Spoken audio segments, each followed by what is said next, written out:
सभी प्रतिभागी छात्र जो विभिन्न प्रतियोगी परीक्षाओं की तैयारी कर रहे हैं, जैसे AMPPSC, CGPSC,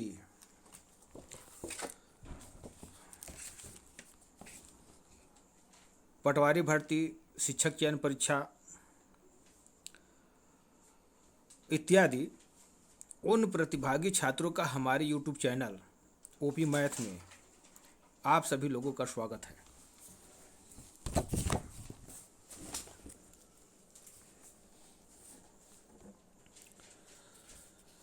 जो छात्र नए हैं, अभी तक सब्सक्राइब नहीं किए हैं, वे लोग सब्सक्राइब कर बेल आइकन को ऑल वाले ऑप्शन पर क्लिक कर दें, जिससे कि अगली वीडियो आसानी से मिल सके।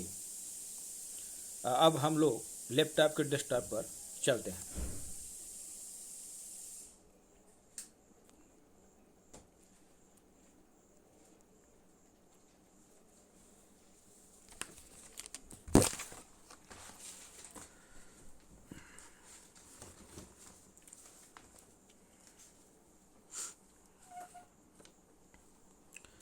ऐसा प्रश्न है,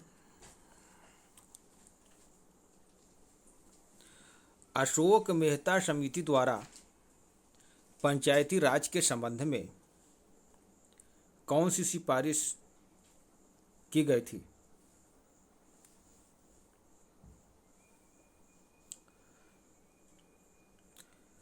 पहला ऑप्शन है जिला परिषद और मंडल पंचायतों के लिए 2 श्रेणी व्यवस्था का प्रावधान किया गया है। ऑप्शन नंबर बी है पंचायत प्रथा की समाप्ति की सिफारिश की गई है। ऑप्शन नंबर सी है अनेक गांवों के लिए एक पंचायत के प्रावधान की सिफारिश की गई है। ऑप्शन नंबर डी है उपयुक्त में से कोई नहीं।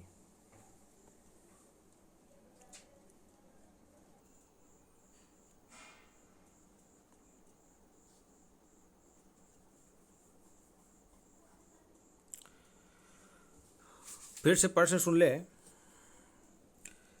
अशोक मेहता समिति द्वारा पंचायत राज के संबंध में कौन सी सिफारिश की गई थी? तो इसका उत्तर होगा ऑप्शन नंबर ए, जिला परिषद और मंडल पंचायतों के लिए 2 श्रेणी व्यवस्था का प्रावधान किया गया है।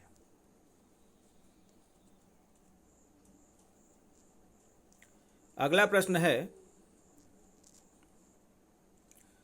अशोक मेहता समिति ने पंचायत राज व्यवस्था में राजनीतिक दलों के हस्तक्षेप के लिए निम्नलिखित में से कौन सी सिफारिश की है? ऑप्शन नंबर ए है राजनीतिक दलों को बाहर नहीं रखा जाना चाहिए। ऑप्शन नंबर बी है राजनीतिक दलों को हस्तक्षेप नहीं करना चाहिए।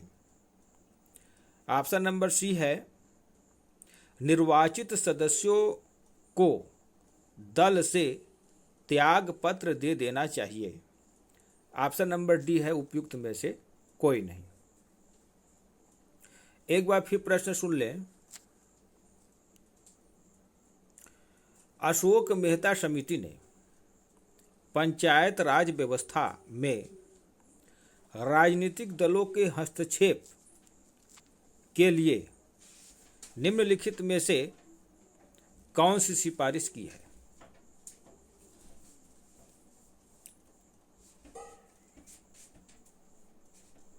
तो इसका उत्तर होगा ऑप्शन नंबर ए, राजनीतिक दलों को बाहर नहीं रखा जाना चाहिए। अगला प्रश्न है, भारतीय संविधान के प्रथम अनुच्छेद में कहा गया है कि ऑप्शन नंबर ए है भारत राज्यों का संघ होगा। ऑप्शन नंबर बी है भारत राज्य का संघ होगा। ऑप्शन नंबर सी है भारत राज्यों का मंडल होगा। ऑप्शन नंबर डी है भारत एक संघ राज्य होगा।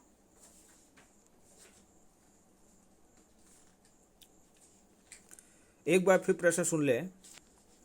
भारतीय संविधान के प्रथम अनुच्छेद में कहा गया है कि, इसका उत्तर होगा ऑप्शन नंबर ए भारत राज्यों का संघ होगा। अगला प्रश्न है आपात स्थिति की घोषणा करता है। इसमें ऑप्शन दिया है ऑप्शन नंबर ए राष्ट्रपति, ऑप्शन नंबर बी उपराष्ट्रपति, ऑप्शन नंबर सी प्रधानमंत्री, ऑप्शन नंबर डी संसद। तो एक बार फिर प्रश्न सुन ले। आपात स्थिति की घोषणा करता है, तो इसका उत्तर होगा ऑप्शन नंबर ए राष्ट्रपति। अगला प्रश्न है यदि कोई सदस्य निर्धारित शपथ लिए बिना किसी भी सदन की कार्यवाही में भाग लेता है और मतदान करता है, तो इसमें ऑप्शन नंबर ए दिया है उसकी सदस्यता निरस्त हो जाती है।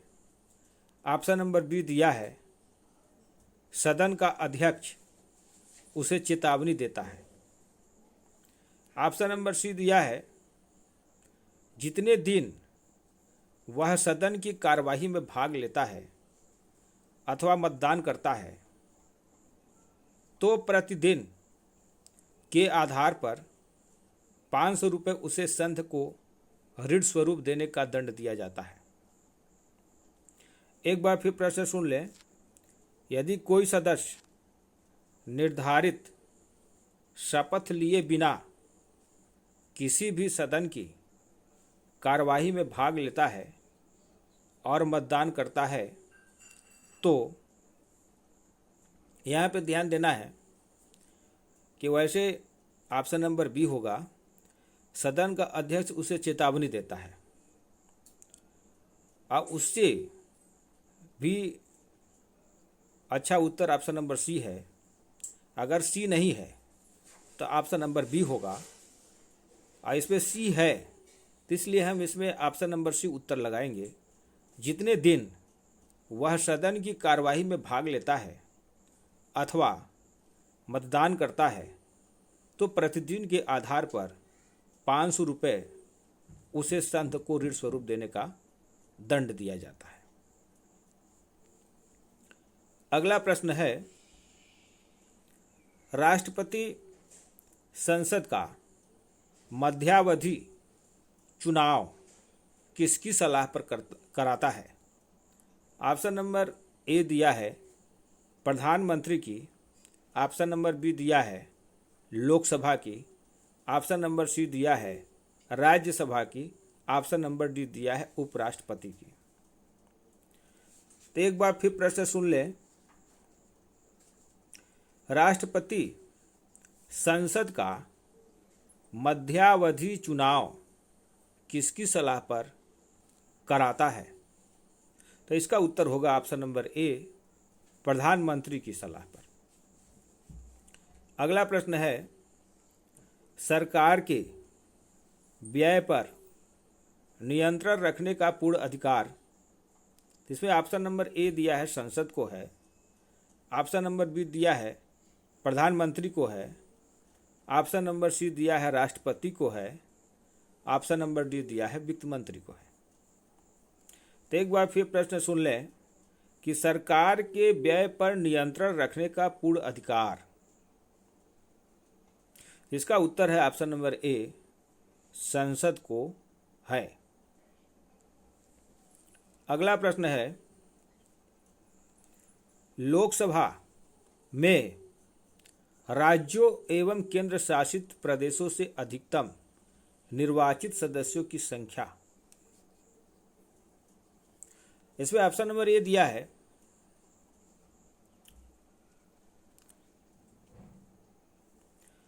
530 और 20। ऑप्शन नंबर बी दिया है लोकसभा का 532 और केंद्र शासित का 20 दिया है।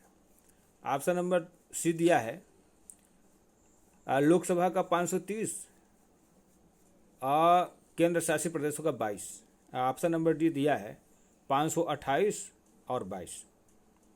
तो एक बार फिर प्रश्न सुन लें।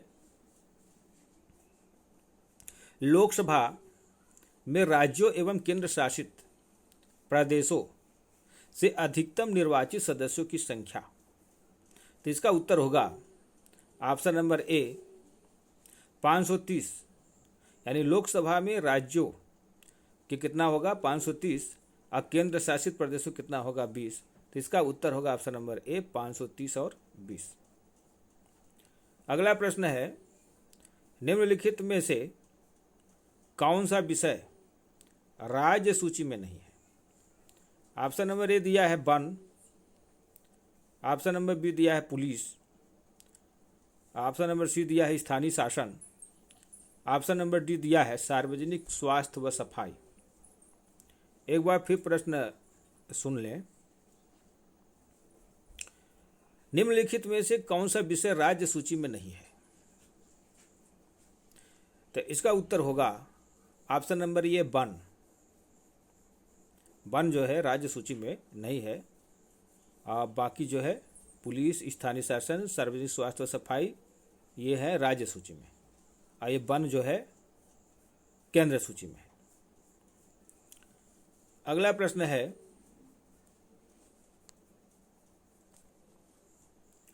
संविधान के 45वें और 44वें संशोधन के अंतर्गत आपात स्थिति की घोषणा के लिए निम्नलिखित में से कौन सा प्रावधान किया गया है। ऑप्शन नंबर ये दिया है सशस्त्र विद्रोह की स्थिति में ही आंतरिक आपात स्थिति की घोषणा की जा सकती है। ऑप्शन नंबर बी दिया है मंत्रिमंडल से लिखित में प्रस्ताव प्राप्त होने पर ही राष्ट्रपति आपातकाल की घोषणा कर सकता है। ऑप्शन नंबर सी दिया है आपात स्थिति की घोषणा को संसद के दोनों सदनों द्वारा 2/3 मतों से स्वीकार किया जाना चाहिए। ऑप्शन नंबर डी दिया है उपयुक्त सभी प्रावधान किए गए हैं। तो एक बार फिर प्रश्न सुन लें।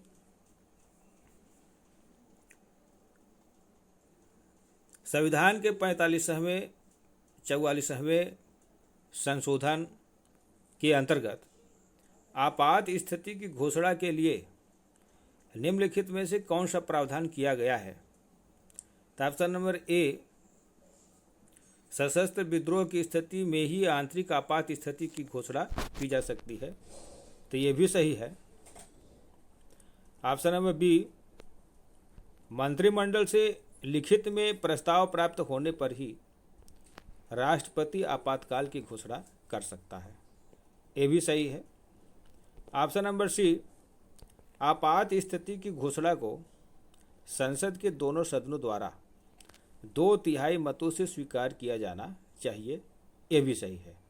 तो ए बी सी तीनों सही है, इसलिए इसका उत्तर ऑप्शन नंबर डी होगा उपयुक्त सभी प्रावधान किए गए हैं।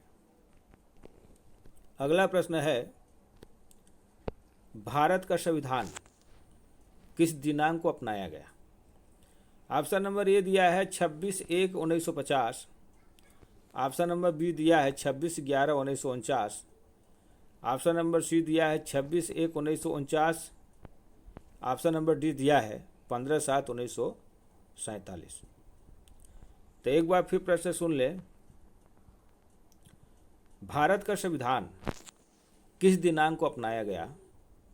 तो इसका उत्तर होगा ऑप्शन नंबर बी 26/11/1949। इसकी व्याख्या है 26 नवंबर 1949 को संविधान सभा ने भारत की जनता की ओर से भारत की स्वतंत्रता के प्रतीक संविधान को स्वीकार किया। या अपनाया और यह 26 जनवरी 1950 को लागू हुआ। अगला प्रश्न है, मुस्लिम लीग ने संविधान सभा का बहिष्कार किस कारण से किया? तो ऑप्शन नंबर ए दिया है, मुस्लिम लीग संविधान सभा का अध्यक्ष किसी मुस्लिम नेता को बनाना चाहता था। ऑप्शन नंबर बी, मुस्लिम लीग को संविधान सभा में उचित प्रतिनिधित्व न मिलने के कारण। ऑप्शन नंबर सी, मुस्लिम लीग मुस्लिमों के लिए एक अलग संविधान सभा चाहता था। ऑप्शन नंबर डी, उपयुक्त सभी। अब एक बार फिर प्रश्न सुन ले कि मुस्लिम लीग ने संविधान सभा का बहिष्कार किस कारण से किया? तो इसका उत्तर होगा ऑप्शन नंबर सी, मुस्लिम लीग मुस्लिमों के लिए एक अलग संविधान सभा चाहता था। अगला प्रश्न है,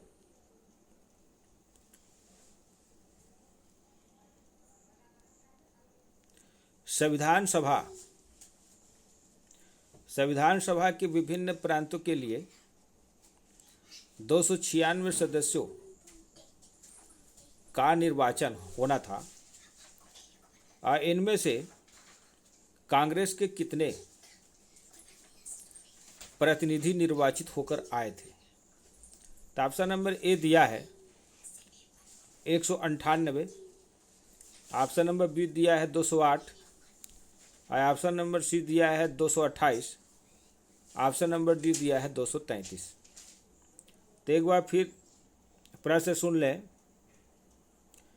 संविधान सभा में विभिन्न प्रांतों के लिए 296 सदस्यों का निर्वाचन होना था और इनमें से कांग्रेस के कितने प्रतिनिधि निर्वाचित होकर आए थे? तो इसका उत्तर होगा ऑप्शन नंबर बी, 208। अगला प्रश्न है,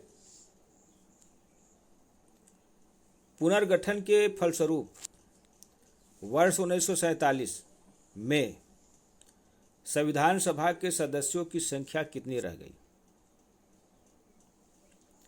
ऑप्शन नंबर ए दिया है 299, ऑप्शन नंबर बी दिया है 324 और ऑप्शन नंबर सी दिया है 344, ऑप्शन नंबर डी दिया है 360। एक बार फिर प्रश्न सुन लें, पुनर्गठन के फलस्वरूप वर्ष 1947 में संविधान सभा के सदस्यों की संख्या कितनी रह गई? तो इसका उत्तर होगा ऑप्शन नंबर ए, 299। अगला प्रश्न है, संविधान सभा में किस देशी रियासत के प्रतिनिधि ने भाग नहीं लिया था? तो ऑप्शन नंबर ए दिया है जूनागढ़, ऑप्शन नंबर बी दिया है कश्मीर, ऑप्शन नंबर सी दिया है हैदराबाद, ऑप्शन नंबर डी दिया है मैसूर। तो एक बार फिर प्रश्न सुन लें, संविधान सभा में किस देशी रियासत के प्रतिनिधि ने भाग नहीं लिया था? तो ऑप्शन नंबर सी, इसका उत्तर होगा हैदराबाद। अगला प्रश्न है, संविधान सभा में किस प्रांत के प्रतिनिधि सर्वाधिक थे? ऑप्शन नंबर ए दिया है बंगाल, ऑप्शन नंबर बी दिया है संयुक्त प्रांत और ऑप्शन नंबर सी दिया है मद्रास, ऑप्शन नंबर डी दिया है बम्बई। तो एक बार फिर प्रश्न सुन लें,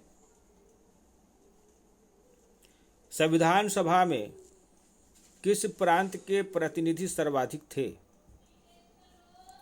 तो इसका उत्तर होगा ऑप्शन नंबर बी, संयुक्त प्रांत। अगला प्रश्न है,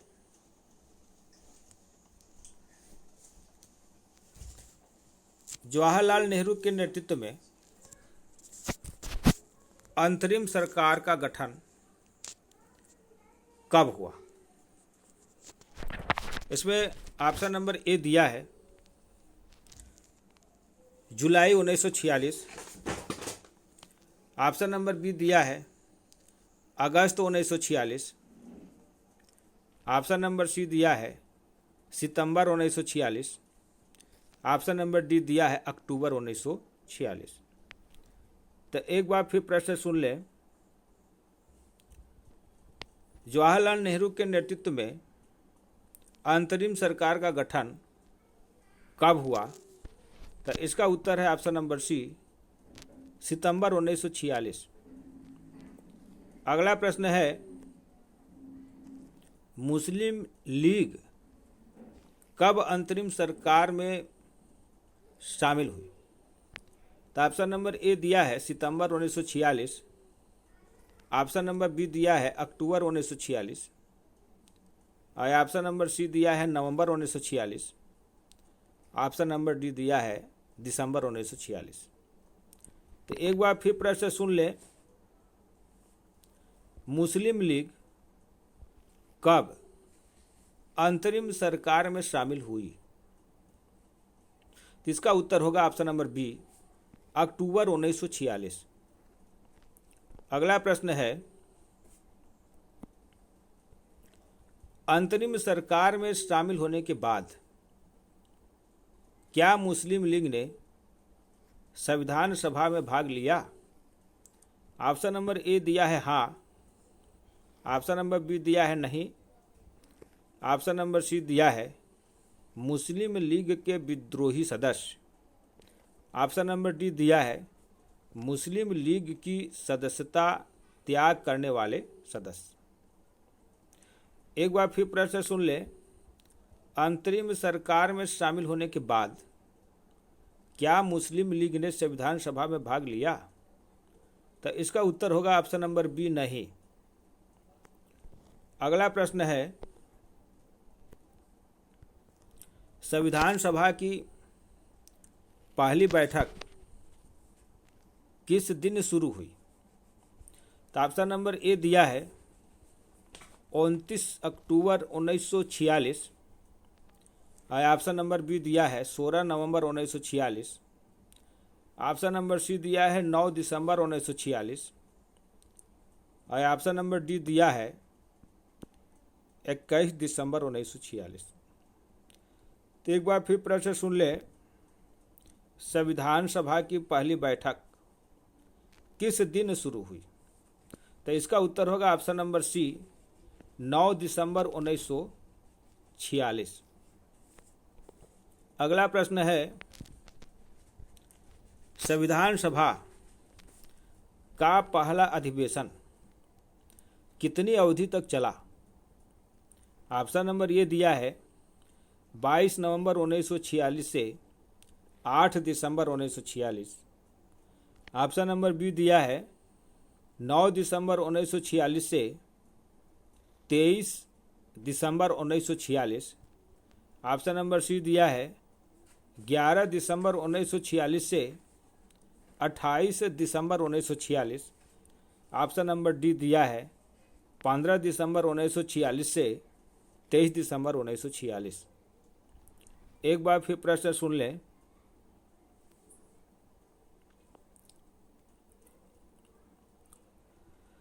संविधान सभा का पहला अधिवेशन कितनी अवधि तक चला? तो इसका उत्तर होगा ऑप्शन नंबर बी 9 दिसंबर 1946 से 23 दिसंबर 1946। अगला प्रश्न है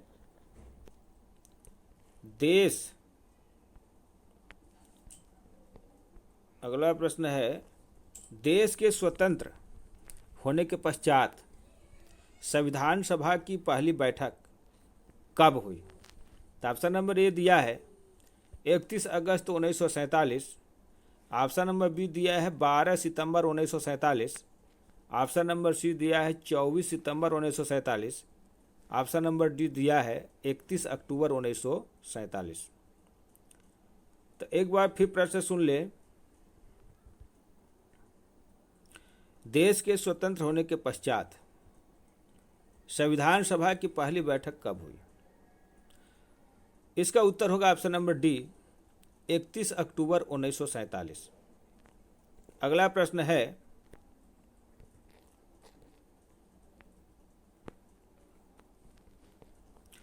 संविधान सभा का अस्थायी अध्यक्ष किसे चुना गया? ऑप्शन नंबर ए दिया है H N. Kunzru. Option number B दिया है doctor Sachchidanand Sinha. Option number C दिया है Govind Ballabh Pant. Option number D दिया है के.टी. शाह। तो एक बार फिर प्रश्न सुन लें, संविधान सभा का अस्थायी अध्यक्ष किसे चुना गया? तो इसका उत्तर होगा option number B doctor Sachchidanandan Sinha. Sachchidanandan Sinha. अगला प्रश्न है, संविधान सभा का स्थायी अध्यक्ष कौन था? इसमें ऑप्शन नंबर ए दिया है B R. Ambedkar. Option number B दिया है doctor Rajendra Prasad. Option number C दिया है Jawaharlal Nehru. Option number D दिया है अल्लादी कृष्ण स्वामी अयंगर। एक बार फिर प्रश्न सुन ले, संविधान सभा का स्थायी अध्यक्ष कौन था? इसका उत्तर होगा option number B doctor Rajendra Prasad. अगला प्रश्न है, पंचायतों के अधिकारों के संबंध में अशोक मेहता समिति ने सिफारिश की है। ऑप्शन नंबर ए दिया है राज्य सरकारों से बहुत से अधिकार स्थानीय संस्थाओं को स्थानांतरित किए जाने चाहिए। ऑप्शन नंबर बी दिया है पंचायतों को बहुत कम अधिकार दिए जाने चाहिए। ऑप्शन नंबर सी दिया है पंचायतों को बिल्कुल अधिकार नहीं दिए जाने चाहिए। ऑप्शन नंबर डी दिया है उपयुक्त में से कोई नहीं। तो एक बार फिर प्रश्न सुन लें, पंचायतों के अधिकारों के संबंध में अशोक मेहता समिति ने सिफारिश की है। इसका उत्तर होगा ऑप्शन नंबर ए राज्य सरकारों से बहुत से अधिकार स्थानीय संस्थाओं को स्थानांतरित किए जाने चाहिए। तो इसका उत्तर ऑप्शन नंबर ए होगा। अगला प्रश्न है, राजा मन्नार समिति किससे संबंधित थी? इसमें ऑप्शन नंबर ए दिया है राष्ट्रपति के वेतन और भत्ते। ऑप्शन नंबर बी दिया है संसद सदस्यों के विशेषाधिकार। ऑप्शन नंबर सी दिया है मुख्य न्यायाधीश सर्वोच्च न्यायालय के वेतन और भत्ते। ऑप्शन नंबर डी दिया है केंद्र राज्य संबंध। एक बार फिर प्रश्न सुन लें, राजा मन्नार समिति किससे संबंधित थी? तो इसका उत्तर होगा ऑप्शन नंबर डी केंद्र राज्य संबंध। अगला प्रश्न है, सिक्किम ऑप्शन नंबर एक स्वतंत्र देश है। ऑप्शन नंबर बी भारत संघ का एक राज्य है। ऑप्शन नंबर सी भारत संघ का सह राज्य है। ऑप्शन नंबर डी भारत का संरक्षित राज्य है। तो एक बार फिर प्रश्न सुन लें, सिक्किम, तो इसका उत्तर होगा ऑप्शन नंबर बी भारत संघ का एक राज्य है। इसका उत्तर ऑप्शन नंबर बी होगा। अगला प्रश्न है, दल बदल विरोधी कानून किस संविधान संशोधन के द्वारा बनाया गया है? ऑप्शन नंबर ए दिया है 61वां। ऑप्शन नंबर बी दिया है 57वां। ऑप्शन नंबर सी दिया है 52वां। ऑप्शन नंबर डी दिया है 64वां। तो एक बार फिर प्रश्न सुन लें, दल बदल विरोधी कानून किस संविधान संशोधन के द्वारा बनाया गया है? तो इसका उत्तर होगा ऑप्शन नंबर सी 52वां संविधान संशोधन द्वारा। अगला प्रश्न है, इनमें से कौन सा कथन सही नहीं है? तो ऑप्शन नंबर ए दिया है अनुसूचित जातियों और अनुसूचित जनजातियों की सूचियां प्रत्येक राज्य के लिए उस राज्य के राज्यपाल से परामर्श के पश्चात राष्ट्रपति द्वारा सन 1950 में जारी आदेश द्वारा बनाई गई है। ऑप्शन नंबर बी दिया है, इस सूची में संशोधन केवल संसद अधिनियम बनाकर कर सकती है। ऑप्शन नंबर सी दिया है, अनुसूचित जातियों और अनुसूचित जनजातियों की सूचियां संबंधित सरकारों द्वारा बनाई और संशोधित की जाती है। ऑप्शन नंबर डी, कोई जनजाति राज्य के केवल एक भाग के लिए अनुसूचित जनजाति घोषित की जा सकती है। तो एक बार फिर प्रश्न सुन लें, इनमें से कौन सा कथन सही नहीं है? यहाँ प्रश्न बोला है सही नहीं है। हम गौर करेंगे जो सही है और जो सही नहीं उसको बताएंगे। ऑप्शन नंबर ये दिया है, अनुसूचित जातियों और अनुसूचित जनजातियों की सूचियां प्रत्येक राज्य के लिए उस राज्य के राज्यपाल से परामर्श के पश्चात राष्ट्रपति द्वारा सन 1950 में जारी आदेश द्वारा बनाई गई है। तो ये तो देखिए सही है, ये कथन सही है। ऑप्शन नंबर बी, इस सूची में संशोधन केवल संसद अधिनियम बनाकर कर सकती है, ये भी सही है, कथन ये भी सही है।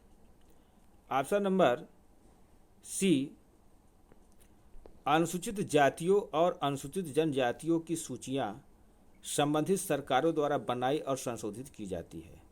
तो यही कथन जो है आपका गलत है। तो इस प्रश्न का उत्तर ऑप्शन नंबर सी होगा।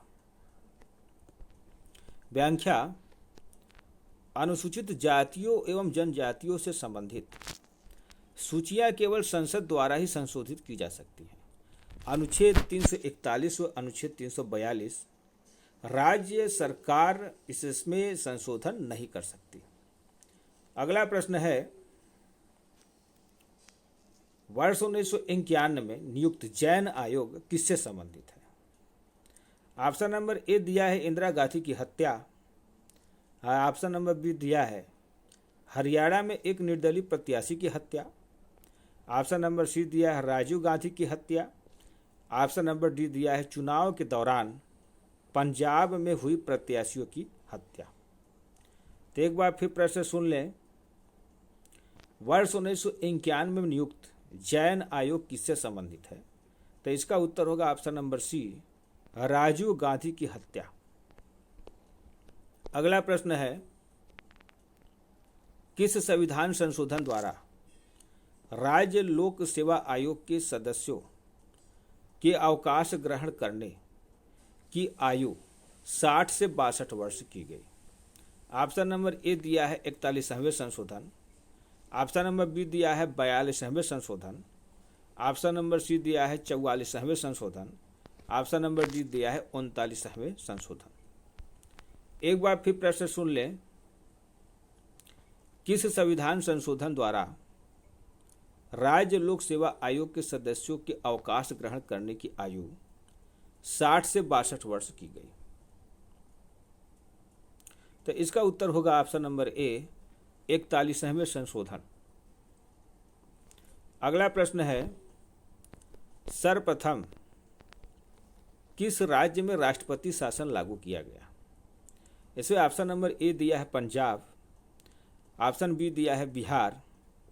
ऑप्शन नंबर सी दिया है केरल। ऑप्शन नंबर डी दिया है मध्य प्रदेश। तो एक बार फिर प्रश्न सुन लें, सर्वप्रथम किस राज्य में राष्ट्रपति शासन लागू किया गया? तो इसका उत्तर होगा ऑप्शन नंबर ए, पंजाब। अगला प्रश्न है, कानून, चिकित्सा व अन्य व्यवसाय किस सूची में सम्मिलित है? इसमें ऑप्शन नंबर ए दिया है राज्य सूची। ऑप्शन नंबर बी दिया है केंद्र सूची। ऑप्शन नंबर सी दिया है समवर्ती सूची। ऑप्शन नंबर डी दिया है किसी भी सूची में नहीं। एक बार फिर प्रश्न सुन ले, कानून, चिकित्सा व अन्य व्यवसाय किस सूची में सम्मिलित है? इसका उत्तर होगा ऑप्शन नंबर सी, समवर्ती सूची। अगला प्रश्न है, मुख्य चुनाव आयुक्त के अतिरिक्त चुनाव आयोग में वर्तमान में कितने सदस्य हैं? ऑप्शन नंबर ए दिया है 4, ऑप्शन नंबर बी दिया है 6, ऑप्शन नंबर सी दिया है 3, ऑप्शन नंबर डी दिया है 2। तो एक बार फिर प्रश्न सुन लें। मुख्य चुनाव आयुक्त के अतिरिक्त चुनाव आयोग में वर्तमान में कितने सदस्य हैं? तो इसका उत्तर होगा ऑप्शन नंबर डी, 2। अगला प्रश्न और अंतिम, आज का अंतिम, पंचायती राज की स्थापना किस संवैधानिक संशोधन द्वारा हुई? ऑप्शन नंबर ए दिया है 71वां, ऑप्शन नंबर बी दिया है 73वां, ऑप्शन नंबर सी दिया है 74वां, ऑप्शन नंबर डी दिया है 17वां। एक बार फिर प्रश्न सुन लें। पंचायती राज की स्थापना किस संवैधानिक संशोधन द्वारा हुई? तो इसका उत्तर होगा ऑप्शन नंबर बी, 73वां संविधान संशोधन द्वारा। आज का टॉपिक यहीं तक। लाइक का बटन अवश्य दबाएं अगर आप लोगों को पसंद आया हो तो। अगली वीडियो शीघ्र ही आपको मिल जाएगी। अन्य बच्चों को भी शेयर करें, और जो बच्चे सब्सक्राइब नहीं किए हैं वे बच्चे भी सब्सक्राइब करें, जिससे कि अगली वीडियो आप लोगों को आसानी से उपलब्ध हो सके। धन्यवाद।